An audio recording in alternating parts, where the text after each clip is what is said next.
आइए जानते हैं कि यासिर अरफात जनरल ज़िया को खूनख्वार दरिंदा क्यों कहा करते थे। ये साबिक फलस्तीनी सदर यासिर अरफात शहीद हैं।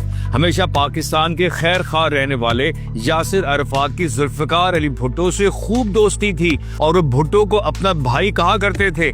तो दूसरी जानिब जनरल ज़ियाउल हक भुट्टो और यासिर अरफात दोनों के लिए विलन से कम नहीं था।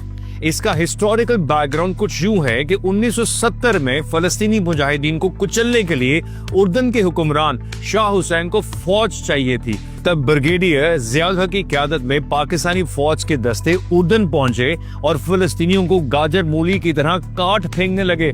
यासिर अरफात कहा करते थे कि मुझे अफसोस है इस्लाम का चैंपियन कहलाए जाने वाले ज़ियाउल हक ने कैसे निहत्ते और बेवतन फलस्तीनियों को शहीद किया था।